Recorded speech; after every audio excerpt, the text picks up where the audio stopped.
Hey guys, I'm Virat Kohli, and today I'm gonna speak a bit about a few shots that I play regularly.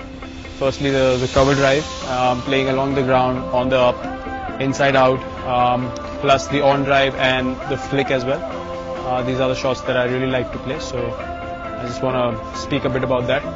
Firstly, the cover drive, I think the most important thing is to have a good balance when you're driving the ball. The weight should be somewhere around the 3/4 area of your foot, which is called the balls of your feet, and somewhere around here, just the base of your toe, the big toe, just that bone, that's where you balance the foot normally. And you need to have a good strong base when you're cover driving the ball. Obviously you need to have foot movement, plus your head position is very important as well. You can't be behind. If I show you from the side, you can't play the cover drive like that, or you can't play it like that. Your head should always be where your toe is, and that's how your body is dictated when you're playing the drive.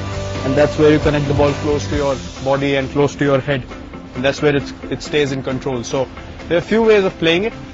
Playing along the ground really depends on the kind of length the ball is pitched at.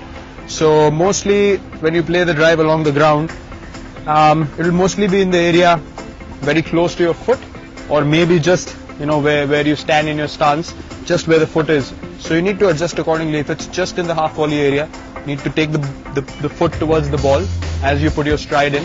You have to figure if the ball is close enough for you to play it along the ground, or on the rise. So along the ground, again, contact point is very important. It has to be close to your pad, close to the body, depending on the length.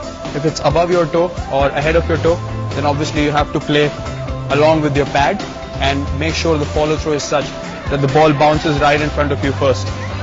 Or if the ball is a bit fuller, then I think the sensible thing to do, which I do most often is sort of go for the drive. When I place my foot, I rather just collapse my back foot rather than bending on the front foot, but my head still stays here, and I sort of connect the ball closer to my back leg, still keeping the head where I need to connect the ball. So that's very, very important, just to collapse the foot according to the length. Otherwise you're going to end up yorking yourself or hit it up in the air. Secondly, on the rise, it's very important to practice such things in your practice sessions. If the ball is a little away from you, you need to sort of read the length and try to hit. Again, driving is all about hitting the ball as close to your body as possible. So when you're driving on the up, you need to make sure that you're connecting the ball in a way that you can see the ball bounce in front of you, before heading out in the outfield. It should be, just around 2 feet in front of you, the ball should have bounced. That's when you know that you've actually connected the ball really well and you are in control of the drive you've played. If it goes up in the air, then more often than not, it's just, a risky shot that came off.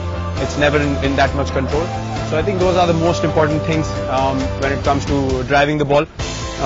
Keeping your head position right, just above your toe, not too forward, not behind, and your feet always have to be balanced. And secondly, playing the inside out cover drive to the spinners mostly, which happens.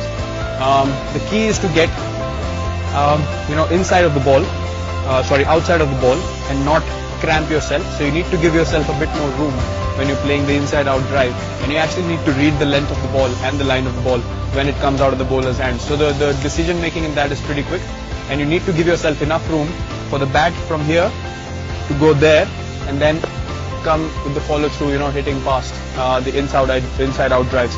So that's the key. I think as quickly as you can make room for yourself, you are able to create that room and hit the drive inside out. Speaking about the on drive and the flick, again, the head position is very important. A lot of people make the mistake of opening their front toe when wanting to flick or on drive the ball. I think the key is to still have a good batting position, again, good balance, and your toe should always be pointing towards mid-off. Never open up too much, because that just makes your body open up too much and you're never in control. So this way, your body is always side on, which is the way to play cricket. And again, to connect the ball in an on drive or a flick, it's very important the head stays ahead of your pad a little bit. In this case, you can't be behind, you can't be just there. You have to stay slightly ahead so you can connect the ball and not let it hit your pad. So I think these are the most important things when you're playing these shots. your head position, the balance of your feet, and your hip position. It shouldn't open or move too much. Balance is the key as far as batting is concerned, and that's something I focus on as well. So if you want to try these shots, if you want to master these shots, work on your balance, work on your head position. Your batting is all about where your head takes your body. So when the head moves rightly and in balance, your body is going to be, going in sync with it, and you feel more balanced when you bat out there in the middle. So good luck in trying these shots.